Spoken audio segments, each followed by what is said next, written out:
Happy New Year, everyone. I'm Barbara Ham Lee. Wait, I know it's the middle of July, but it's also the beginning of a new fiscal year here at WHRO, and today is the first day of our 9th year on the air for Another View.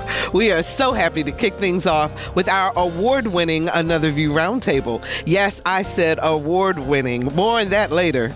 Get ready for some awesome conversation about immigration, the 2020 presidential election, our No Action General Assembly, and who knows what else. Stay tuned, everyone. The Another View Roundtable is coming up next.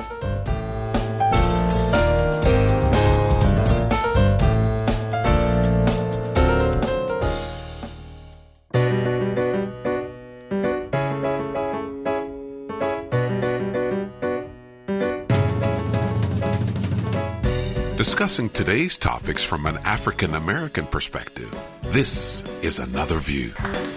Hello, everyone, and welcome to Another View. I'm Barbara Ham Lee. Lisa Todd and I want to say thank you to all of our listeners, and especially those of you who choose to become members of WHRO, WHRV.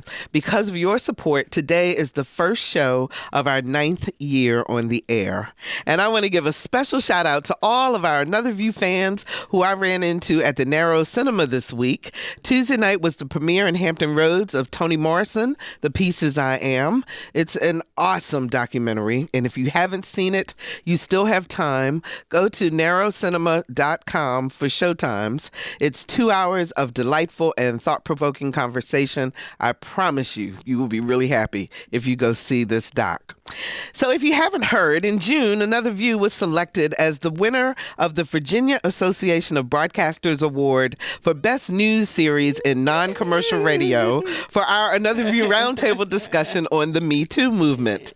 Let me introduce you to the special women who made this award possible. She's Virginia's relationship expert and host of her own radio show, The Lyons Den, Ms. Alvean Lyons. Hey, Hi, Alvean. Missed you. Haven't seen you in a while. The crew is back together. The crew is back together. She's the woman who keeps the money in Norfolk City's pockets. Please welcome Norfolk Treasurer Daun Hester. Hey, Daun. Her students keep her honest, and she keeps them challenged on all things political. Here's Carol Pretlow, professor of political science at Norfolk State University. Hey, Carol. Hey. I hope you're having a good summer. Oh, I'm having a delightful summer. And she finds the humor in life's challenges, and we love her for it. Welcome, comedian Allison Moore. Hey, Allison. Hey. How you doing? Doing well. So, ladies, congratulations. I feel so special. Well, I tell you, it was a wonderful evening.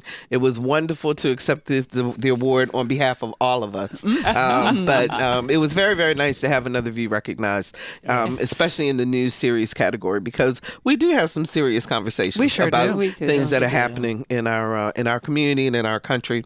And so we're going to start one of those conversations right now. So let's talk about the upcoming presidential election. Oh my. Okay, so we have Senators Kamala Harris, thank you, and Elizabeth Warren. They both have jumped in the polls after the recent debates behind Joe Biden and Bernie Sanders is Ms. Harris and Ms. Warren in that order.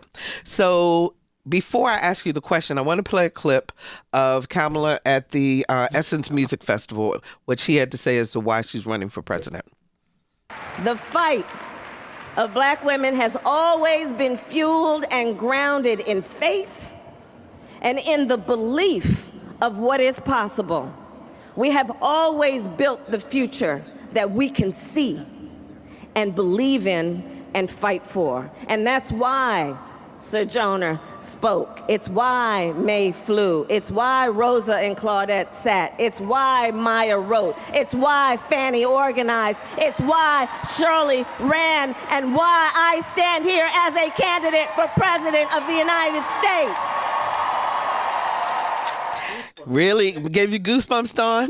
Yes, I love it. And as one who has run many times, it was like, oh, she is on fire. Yeah. She is on fire. So yes. Here's the question. Is America ready for a female president, Dawn? Yes, I think we are. Okay. I think we're ready for some leadership and someone who can present their values and someone who can unite the country. And I think that a woman can do that right now. And yes, I do think that we're ready. We just got to get behind the person. And that's going to be the key. What about you, Carol, from a political science perspective? Definitely, because when I heard her in that debate, now I have been always impressed with her because she brings it. She asks the question, she doesn't flinch, and all up until the second debate, I was saying, this is a person that can take on Trump. And when she gave her spiel, her reasons for her passion, I said, she's it, because she understands the black community. She understands the civil rights movement. She's got it from me. Alvean. I mean, it may be her, it may be Elizabeth Warren, it could be, Okay. I mean, you know, Yeah, so we're saying a woman, A though. woman, period. A woman, Yeah. period, yeah. I think that America is ready for a woman.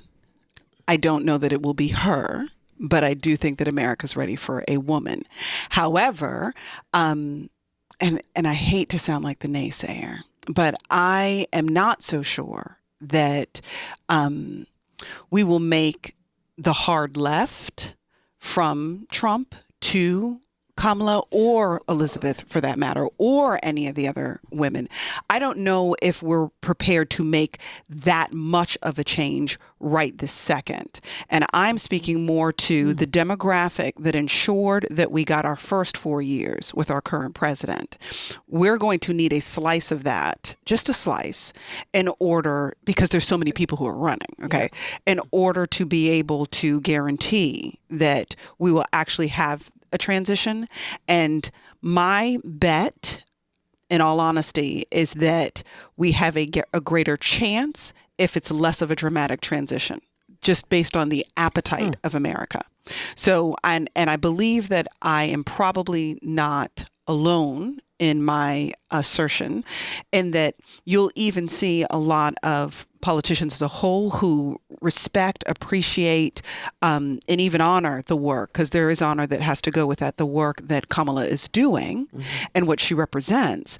But the establishment understands the zeitgeist of America. Well, let me push back for a minute. So I'm always ready for a push. well, and I got to get Allison in here too, because I want to hear her opinion. But since you brought up the fact about making the sharp turn, would you not say that the country made that sharp turn when they elected President Trump after President Obama? Absolutely, and I'm definitely not arguing that, but I'm saying that there's an appetite that exists in America. There's a reason why, despite all of the egregious things that have taken place, that his poll numbers are not 2%. There's a reason for that. It's not him. They're not polling his family. They're polling America, and America still has that kind of definitive resolve to support this man, which tells you something about the appetite of America. And for as many of us who are more principled individuals, regardless of our policies, more principled human beings who can't get behind that or behind him, regardless of what we represent as a percentage of America, neither black nor white, right nor left, just principled, who can't get with it. There's still enough people who are not bothered that there is a realistic shot that we'll see another 4 years of this, as scary as that may sound. I just want Go ahead, to Daun. add, I know you want to bring everybody in, but the country, by votes, did not go far right. The campaign was run so that he won with the electoral college votes. So you got to keep those 3 million people in mind because we want it to continue.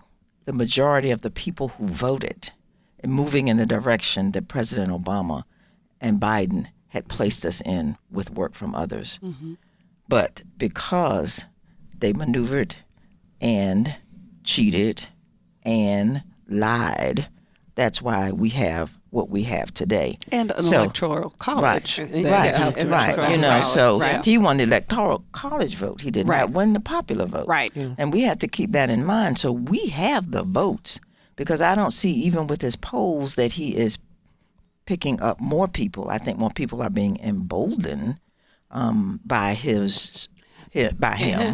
But I don't know that they're picking up more votes. And I think that's what we need to get a drill down on when those polls are done. Because right now the polls are at the surface.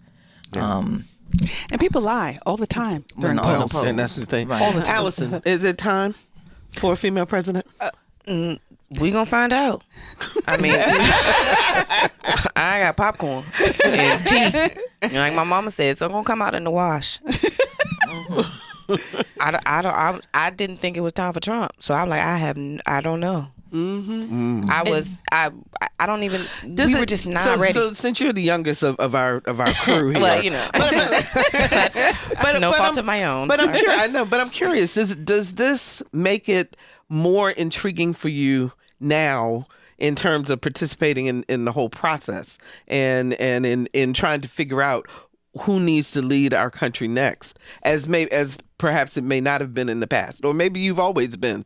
No, for me, and again, my journey is my journey, but I got on board. I started voting. My first time voting was the first time President Obama was running for president, and so I was like, oh yes, I do make a difference. Okay, wait, hold on. So what? So I am.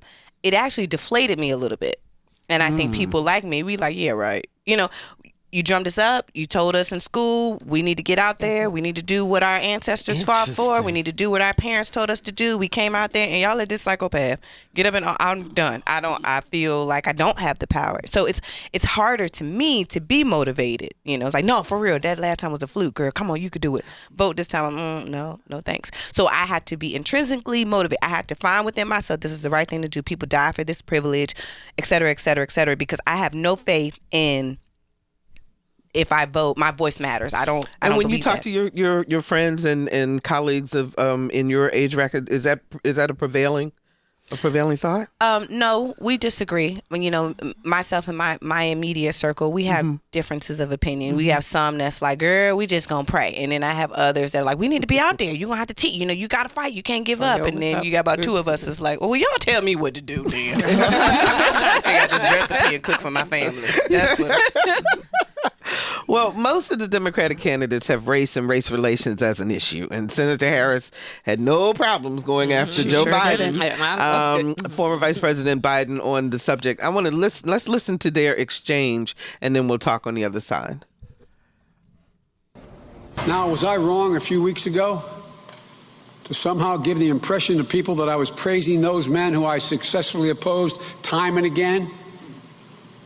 Well, yes, I was.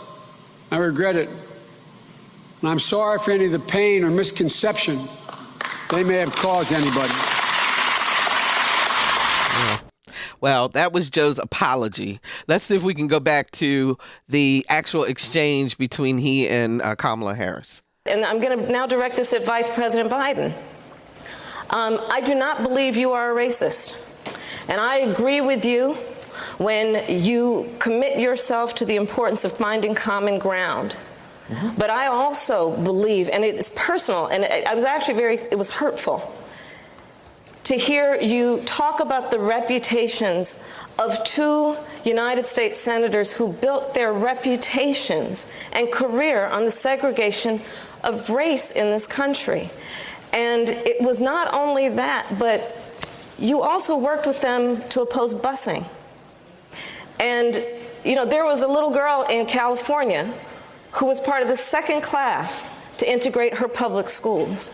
And she was bused to school every day. And that little girl was me.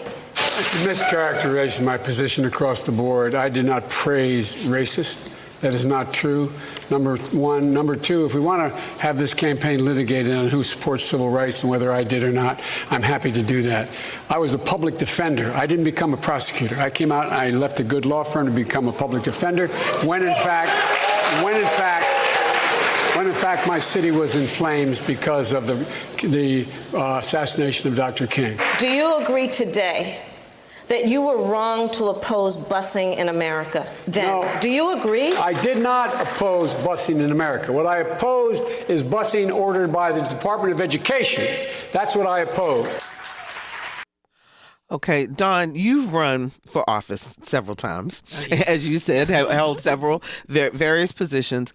Is it fair to go back to someone's past history, or should you judge them on their current history in terms of, particularly when it comes to race relations? When you're trying to decide who you want to vote for, you want to look at them in a totality.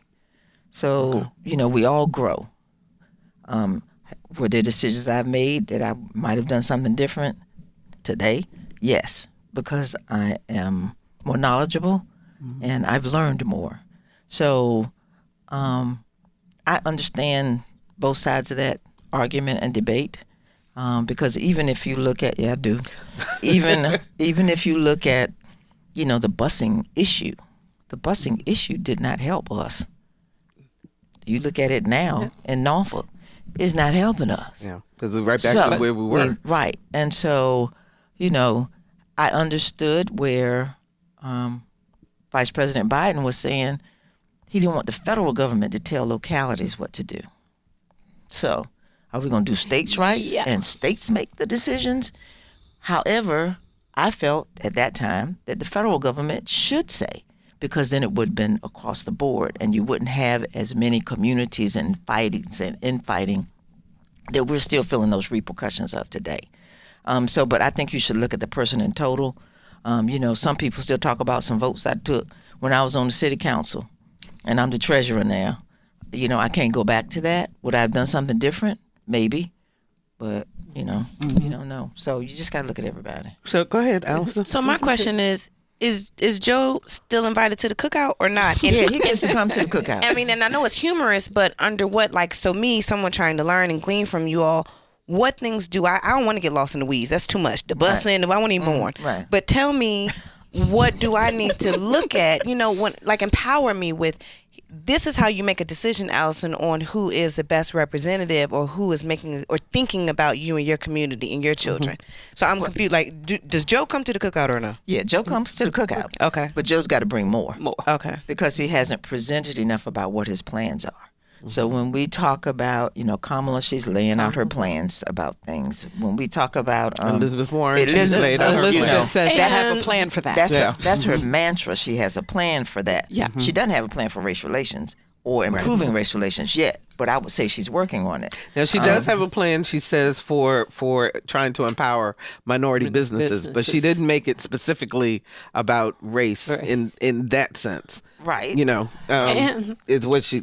Yeah, that's what she said. Let me find. I was just looking for her notes while you guys talk about that. Yeah, she wants to award $500 billion in contracts to companies that employ about a quarter of the country's workers, and she wants an executive order that will require the recipients of those contracts to diversify their workforces and pay women and people of color equally. Okay. So, okay. Yeah, that. But in terms of other issues, go ahead. Yeah. Carol. At the same time, even before after we get to that point that we have chosen someone, I want somebody that can really fight and someone who can go up against Trump. And I see her as having the chutzpah and the moxie to do it and not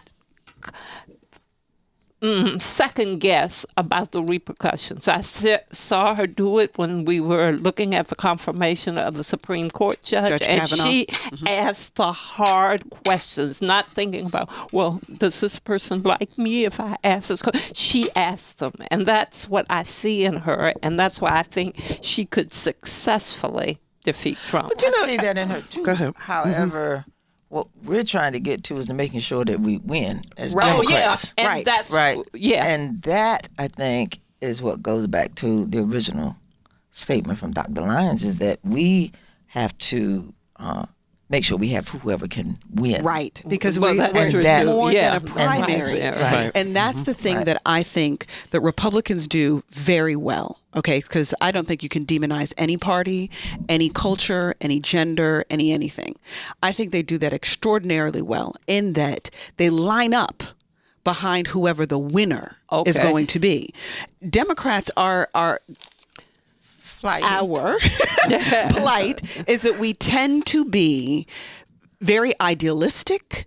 We are independent thinkers, and I'm not trying to be insulting, but we are very independent thinkers, and our ideologies get in the way of our win over and over and over again. And we have to be more strategic if, as a party, we are interested in winning. It's not just about who we like the most. It's not even just about who has the best policies, to be quite honest. Correct. It really is about who can win, and all those other things can be negotiated after the fact, to be quite honest, because most of what you're going to hear during the campaign trail is not what's going to be implemented once you're governing. So that the conversations about governing change. Dawn knows it changes once you step inside and the negotiations begin. Oh, exactly. And to your point, Richard from Newport News called. He did hang up, but he left a message saying that he felt the roundtable wasn't using statistics to back up your comments. You were using emotions. Anybody want to respond to that? See, I was talking about statistics. You were talking exactly statistics. what I was saying. Go ahead, talk Dawn. statistics. We never had a woman as president.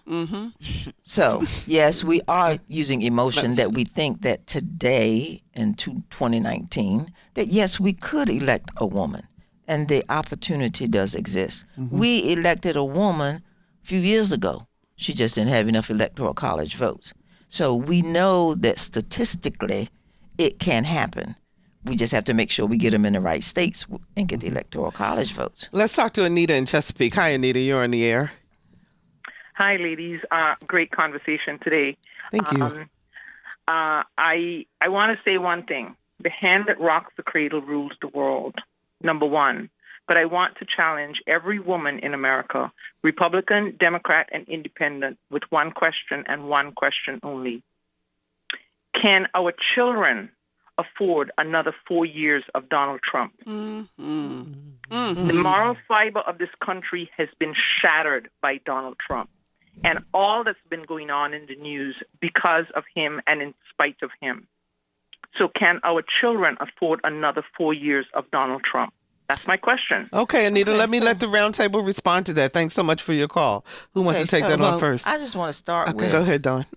The moral fiber of our country has been breaking down over the last 30 plus years. Yeah. And that is why we have gotten to this point. Because those of us who say we have morals and values, we haven't been stepping up and doing the things that we need to. We've been talking in our circles. But the work that needs to be done, we just let the world kind of go wherever it wants to float and go. And so Trump is just, one of those, he's been living in the world that we see all his life. So what he's doing now, we didn't see it because he was doing it in his circle. But now that he's in the spotlight as president, then we get to see. And so seeing other individuals who kowtow to him, which is how I prefer it, is that they're afraid. So they're afraid of status, they're afraid of losing money, or they're afraid of losing something. I think it's money. And that's why they kowtow to Carol? Yeah, I really, really think it's money. And I think I began to look at it differently when I looked at the relationship with China and the rural community, because I come from Smithfield. So I talked to some farmers there. I walked around and asked questions. And they supported him in the beginning because they saw the money. But when the deal with China fell through, it was like, okay, bye, man. You got to bring our jobs back, bring our farming back, bring what we can do back because we need the money. And that's where I think it is. Well, I mean, and to Richard's issue about stats, here's some stats for you, Richard. The reality is that we, in June, increased job opportunities by 224,000. So unemployment dropped officially to 3.7, with 51,000 of those jobs going into business, 21,000 into construction, and 17,000 into manufacturing. And so I have this conversation all the time when I sit with CEOs. particularly because we do the uncomfortable conversations. We have conversations about race and politics and economics. And we do it privately because they are ugly, sometimes messy conversations, but it's a safe space for us to talk about those things. And I'm always the only female at the table. But when we have this conversation, and many of these CEOs profess to be, persons of faith and so on and so forth, and I always bring up the same thing, which is in some way what Anita is speaking to, so I'm going to integrate both Anita and Richard in my response, that if you have a room that has 4 corners, and this is a significant size room, and you are asked a question to choose one corner that you're going to go in, the most significantly identifiable corner for you, the thing that helps to define who you are. And the corners are race, gender, economics, and faith. What corner will you go to? And the thing that happened in America is that most of America chose either the economic or the racial corner. So even people of faith and morality, even those who are of not faith, but fundamentally believe themselves to be more morally and principally governed individuals, still chose something other than that which should be the underpinning, the fiber of who we are, which is, to Dawn's point, the moral fiber of America that has been unraveling for decades. We had an opportunity in that moment to decide what mattered most to us in America. And when you have both people of faith and business people saying that economics matters more to me, or my racial identity is more significant, that's how we got what we got. So the numbers will continue to drive a lot of our decisions for as long as our pocket is bigger than our principles. It is just a fact. If you're just joining us, we're talking about current events with the award-winning Another View Roundtable, relationship expert Alvean Lyons, Norfolk City Treasurer Daun Hester, NSU political science professor Carol Pretlow, and comedian Allison Moore. I want to go back to a question that Allison asked, because I want to hear from Carol and Alvean, because Dawn already answered it. When she asked the question, what do I need to do so that I can figure it out? Because right now, even to get through the primary, we got 20 people. Well, a couple have dropped out. You Some got more have. 5. Right. Let's be serious. Who are polling over 1%. Right. Well, you got that's 5. true. That's true. You got 5. Well, but that's something also that needs to be explained. Thank In other you, words, Dawn. you don't have to look at Thank all. you, Dawn. You don't have to look at Some everybody. people say that's not fair. That you should look at everybody. Okay, well, but then they're not. You have to Those be people are realistic sweet. too. You have to be realistic. Okay. Because we don't have time to look at everybody. Sure does. Right. Yeah. And that's what I'm So, saying. we have right now the 5 who have bubbled to the top. Yeah. Because Biden, Harris, Warren, Sanders, and Buttigieg. Yes. Right. So, and Buttigieg is because of money. Yes. Not Yes. because Not he's because gotten to the 2%. Right? Yes. Has Right. he hit 2% yet? Yeah, Oh, he's hit at 6%. 6%. He's at 6. He's at 6 and now. he actually dropped from 14 to 6% after the debate. Yeah. Okay. Yes. But he raised more money than anybody But he raised else. more money. Right. Yes. So anyway, but we haven't looked at where everybody's money's coming from. Yep. So, okay, but y'all go ahead and talk about Well, it. so what other piece of advice would you give Allison? Allison? Allison. Baby, since we're only like 6 years apart. Right. Respect your elders here. Right. No problem. No problem. Keep feeling young. That's what I'm holding on to telling right you, now. exactly, Allison, because they just are not going to let you be the youngest. right. Like, We're dragging her. Exactly. Okay. Come on over here to 40. Come here, girl. and I also too, I'm saying I am not excusing. There could be. I got a master's degree. I should Right. know more than what I know. I'm not saying that I don't. I mean that I shouldn't. I'm not. But I am saying it is. What's today? Date? July what? 12. Today's the 2019. 12th, yeah. I'm gonna lie to y'all if I tell you I can catch up. I can't catch up. So for myself and anybody else who, Start from the day. right. Just tell me what to look at. What do I look at? First, because y'all talking about it's 2%, important. 6%, 3%. Yes. I'm like, what? know who your top folks are, because more than likely in politics you're going to be dealing with that top echelon. Okay, so as Dawn said, that the top 5, those who are polling significantly enough to be feasible, viable, money matters. So who's raising money is going to be a that's a big major one. factor in politics. So it won't even matter that you're the most principled, you have the best policies, all of that. If you can't raise the money to stay in the race, we are having a very different conversation later on. Politics is governed by money. So when Daun said you got to watch where the money's coming from, money matters, period. So do understand that if they're not raising enough money, as amazing as they are, they're just not going to be sustainable long term. And how they do in the debates matters in that most of America is very much like you. They're not actually going to get involved until you get very close to the end.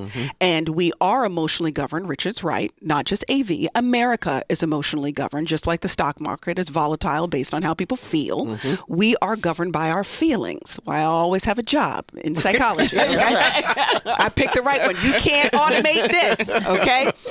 Job security. So do know that they'll be making decisions. Almost everybody will be making decisions based on how they feel as they're getting closer to the finish line. All right. So pay attention to what is being said.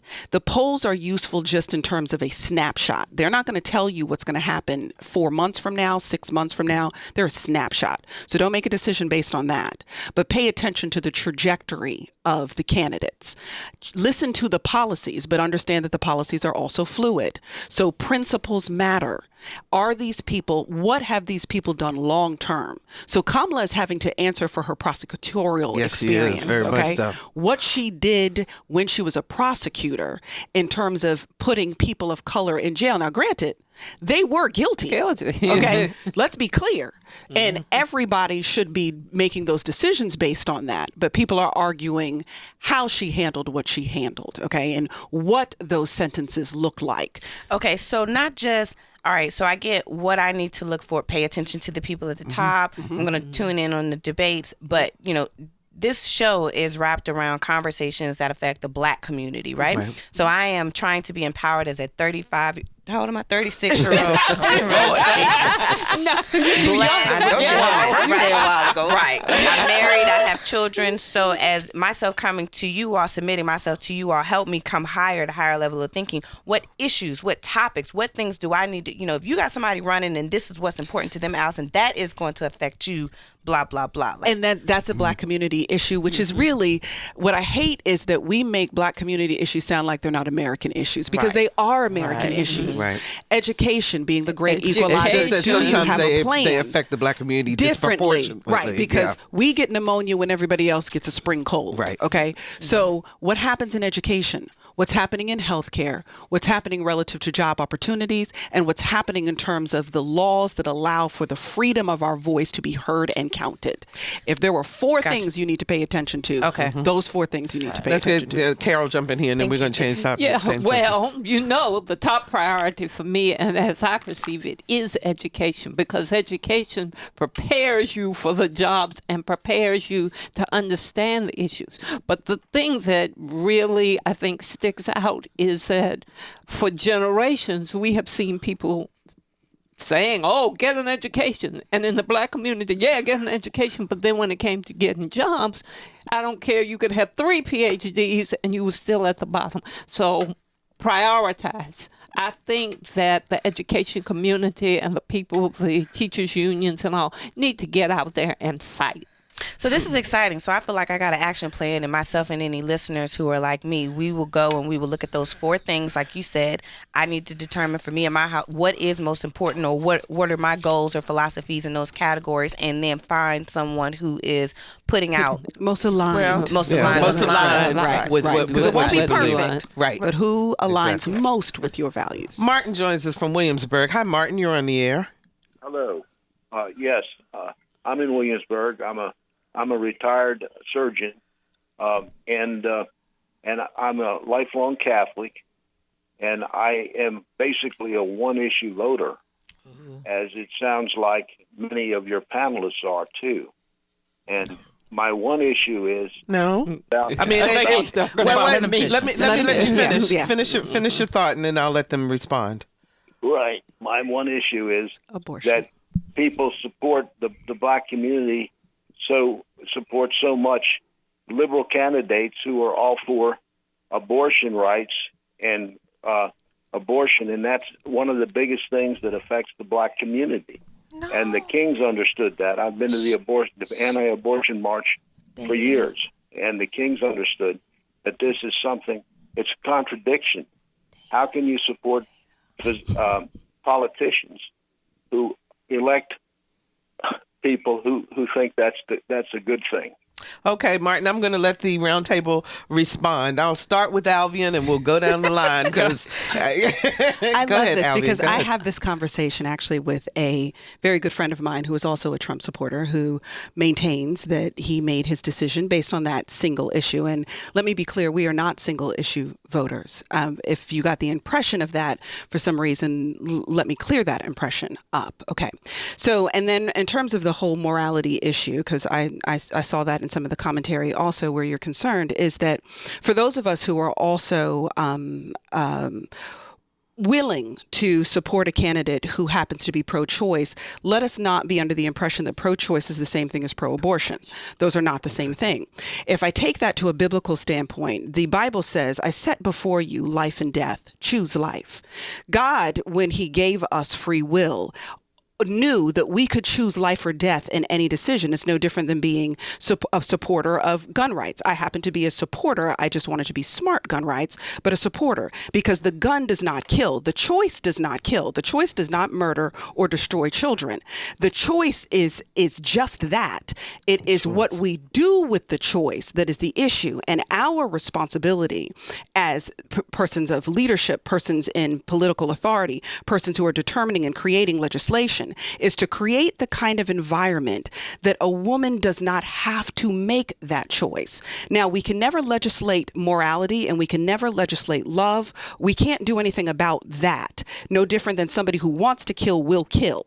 But we can create the atmospheres that those things are not necessary, or that a woman who feels like she is not supported, unable to take care of this child for whatever reason outside of rape and incest, that she has the support she needs.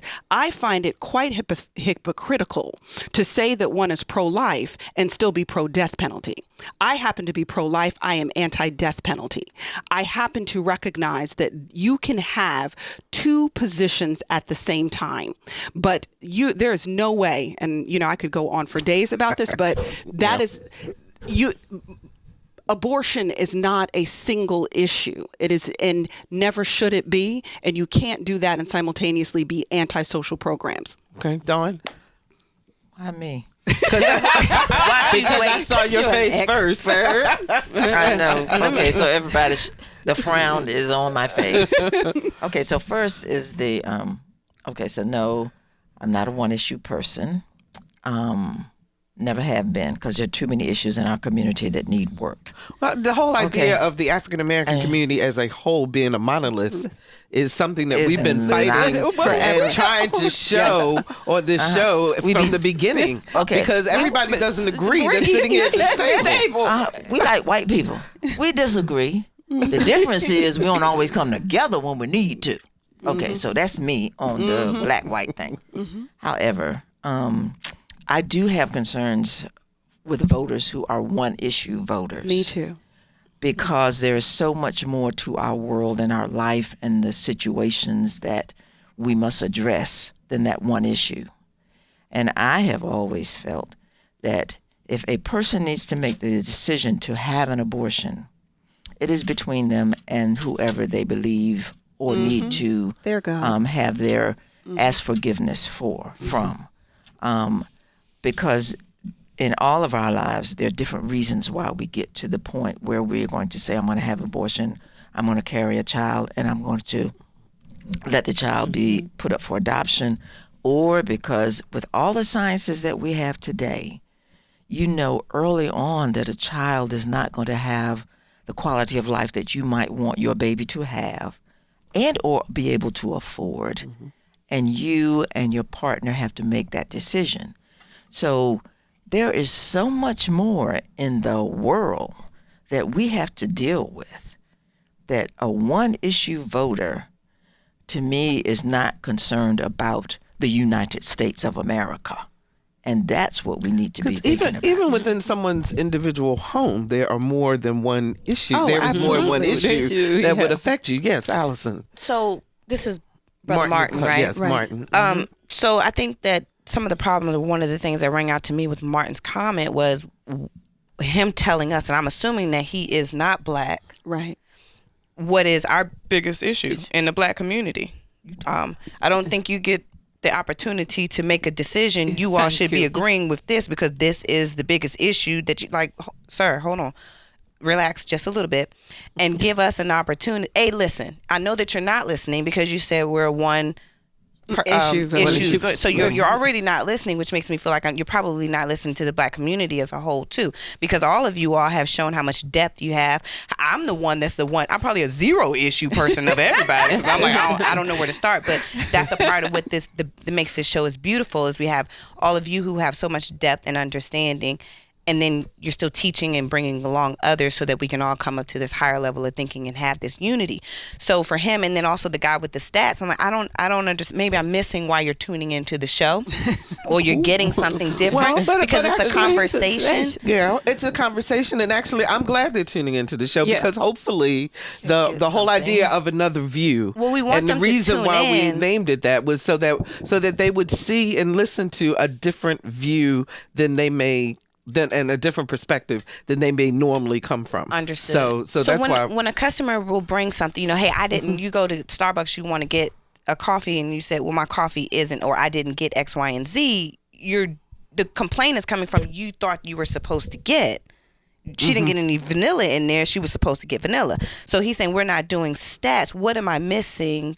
That we were supposed to guarantee. That was the gentleman who called from earlier, and that was his opinion. And as you notice, we wound up writing down what he said because he didn't want to stay on the line for whatever reason. I don't know why, but clearly. But hearing me, and listening are two different things, and we have to understand that too. Because a lot of times the kinds of conversations that we're having on the show are conversations that are the messy, uncomfortable truths, right?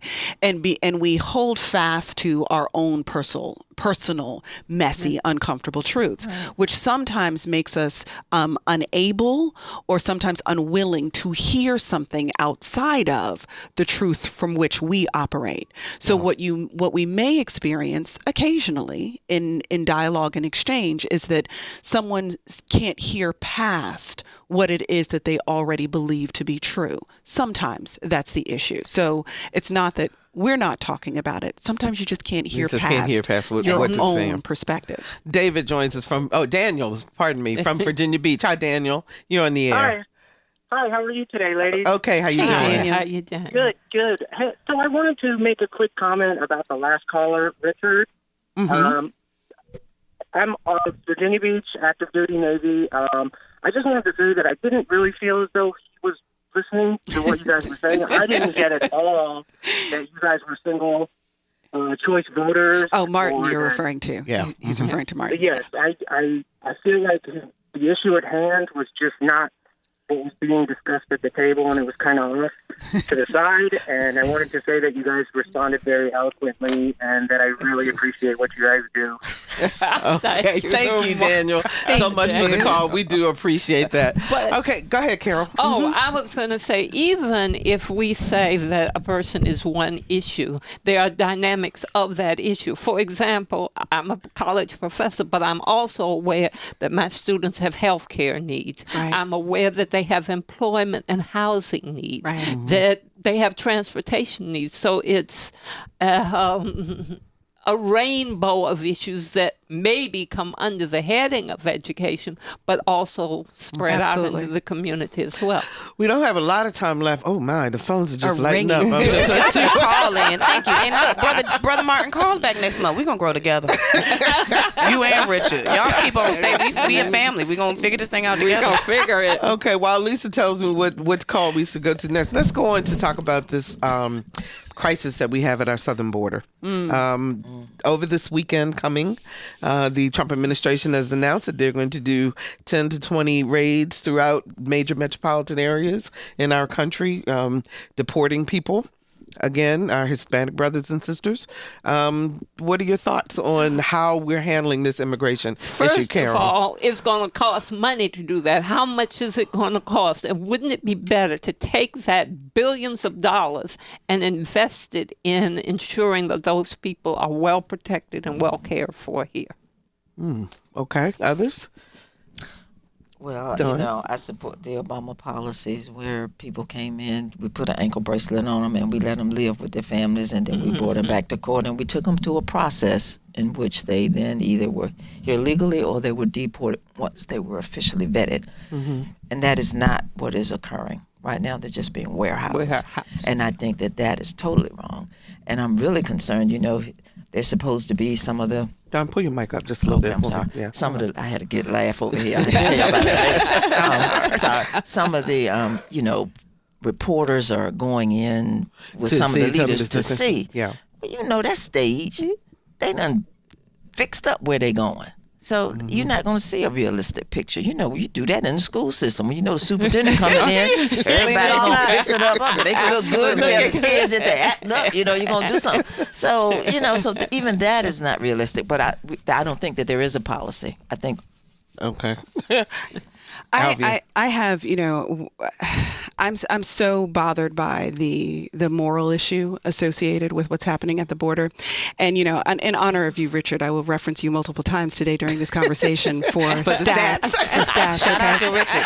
So there's a Pew Research poll that just recently came out, just really looking at, the community. Yeah, since you like numbers, I want to honor that. So, and in the research poll, how many people believed and what demographics of people believed that we as Americans had a responsibility to do right by, I'm using in plain terminology, to do right by immigrants.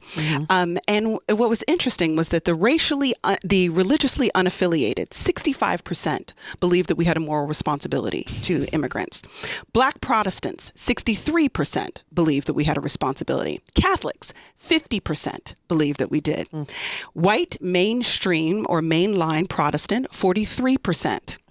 And bringing up the base, white evangelicals at a quarter on a dollar, 25% believe that we have any responsibility to the immigrant issue or immigrants on the border. Yep, on the border. Pew Research poll. So this is not black people. This is not Democrats. This is not Republicans. Just objective research poll that was done to figure out, and it breaks down even further than that if you so choose, Richard. See that into education, and the list goes on and on. Upset. She got these numbers. And I'm upset. I just want to make sure that Richard, as a listener, gets what he's looking for. I believe that all of our listeners should get what they're looking for. That's that Chick-fil-A customer service. You can have it your way like Burger King. My pleasure. On this show, we know what we're talking about, and we're happy to provide you what you need as a listener. So I say that only to say that I believe that we as America are showing our true colors in many ways when the least of them matters the least to us. I believe that speaks to us in terms of our moral principles. I believe that when you're looking at it in terms of the people most affected by immigration relative to low income jobs are people of color in a lot of situations. 63% of them was like, we still need to do something. Some of the kindest people you'll ever see is homeless people to another homeless person.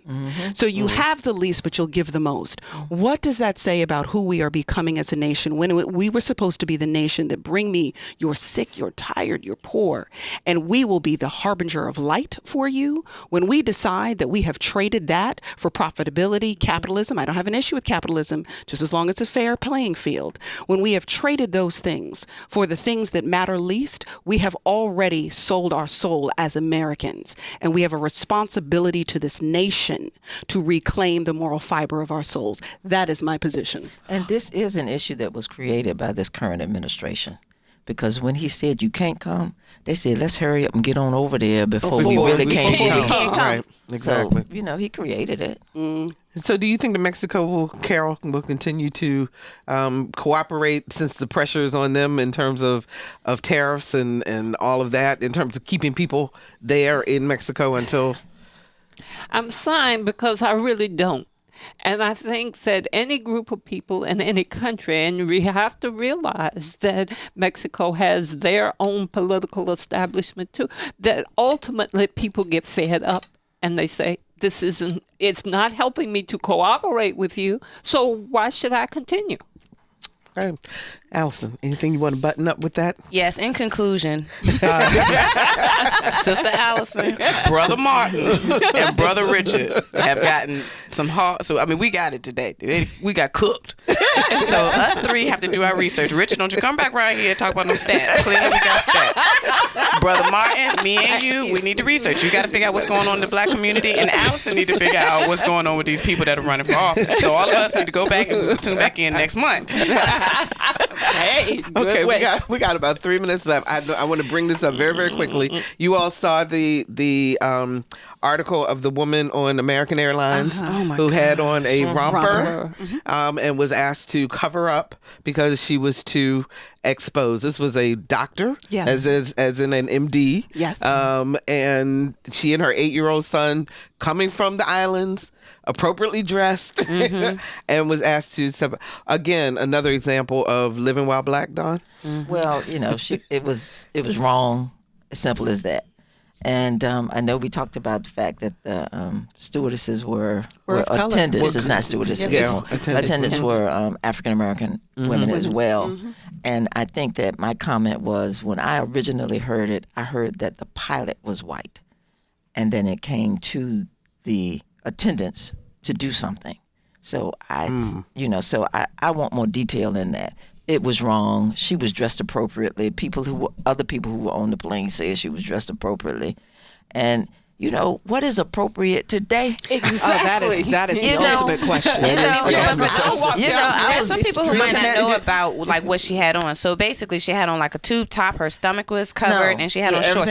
So just for the visual, it's a romper. But for those who don't know what a romper looks like, think your shoulders are exposed. That's it. No cleavage line. But she had shorts on. She had a teeny waist, and she had a big butt, and she had nice breasts, and that's really the issue. She had a nice body. I saw more on the ESPYs when I was looking at that than what I saw with her. I see more on the NFL cheerleaders everywhere. I want to ask Alvean this question, since you are the psychologist on this panel here. But these companies keep saying we're hiring a diversity person. We're doing this. We're doing that. Is anything to that? Or is that just a Band-Aid to get people to shut up? Okay, well, Alvean, real quick. I was working in human resources. Okay. And I know that I was hired at one point in one of my parts of my career because I was black. So that they didn't ask me anything, they didn't care, but they wanted to say, we have black people here. That's what that is. So window dressing is what you're saying. Absolutely. If it was so easy to fix racial ignorance in America by merely hiring somebody in a position, then we would have fixed stuff a long time ago. So the reality is that, I always applaud the effort. I always would choose the effort over effortlessness, I will always choose that. But I can't promise you it's going to fix anything. Just like Starbucks shutting down for a day to teach racial tolerance, I'm sure that fixed America.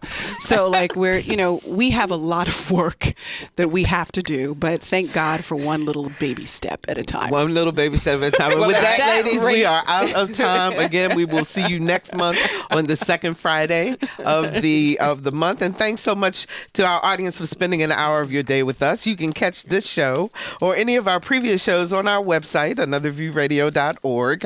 And while you're there, please sign up for our eView newsletter. It's a once-a-week reminder of upcoming shows. We're on Facebook, so like us, and I'm on Twitter at Barbara Ham Lee. And producer Lisa Godley and I would love to hear from you with show ideas. If there's a topic you'd like us to cover on Another View, send us an email at barbara.ham.lee@whro.org or lisa.godley@whro.org and let us know what's important to you. Join Lisa tomorrow for a Race Let's Talk About It from 2 to 4 p.m. at the Virginia Beach Joint Use Library. We're talking again about lyrics in songs and how they translate in terms of racial identity and racism in this country. Our theme music was composed and performed by Jay Sennett. Lisa Godley is our show producer. Todd Washburn is our audio engineer. And Grace Douglas answered our phones. I'm Barbara Ham Lee. Thank you so much for listening to Another View.